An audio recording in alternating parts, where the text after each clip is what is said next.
Hello and welcome to this May 25th, 2010 video version of InvestEd Central's Chart of the Day. I'm Tom Boley, InvestEd Central's Chief Market Strategist, and it's my pleasure to provide you with today's Chart of the Day. This Chart of the Day is brought to you by StockCharts.com, simply the web's best financial charts. Today we're looking at the industrial sector and specifically looking at it on a relative basis to the S&P 500. This is a group that has been leading the market for quite a while. I mean, we have a one-year chart here. You can see that really since the bottom in the XLI in early July of 2009, this entire move to the upside, you can see on a relative basis it continued to climb versus the S&P 500. This is simply a ratio taking the XLI and dividing it into the S&P 500 so that you can see how industrials do on a relative basis to the entire S&P 500. And you can see this was a group that has been leading the market to the upside. We've commented on this frequently in our marketPULSE newsletter over the last many weeks, talking about how industrials and consumer discretionary have been the two groups that have really led the market to the upside. And sometimes it's not a bad thing on a relative basis to see money coming out of the industrials, because you get stocks within that sector that are overbought, and it's a good thing to have a little bit of a temporary pullback and have that money maybe come out of industrials and go into another group on a relative basis for a short period of time. The problem is that currently the money's not flowing to any other sectors. We have seen breakdowns across all of our sectors, so we're not seeing the rotation. That was the hallmark of the advance in the really over the last year to maybe about 15 months, 14 months, coming off the March 2009 lows, is that every time we saw a sector that was leading the market, when it would pull back, we'd see money flow into another sector, and then that sector would lead for a while.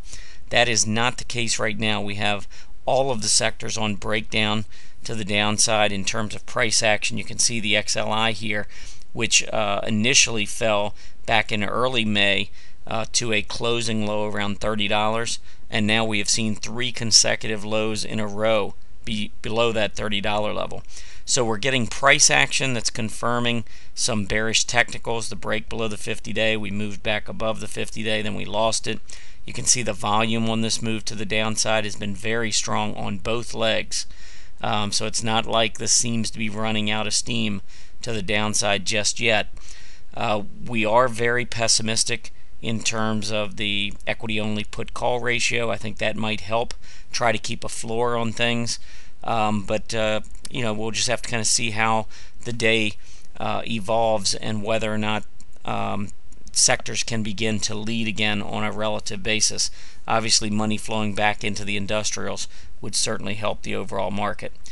Looking at the momentum, you can see the MACD, the moving average convergence divergence, is pointing straight down. It's well below the center line now, and this tells you that the 12-day exponential moving average for the XLI is now well below the 26-day.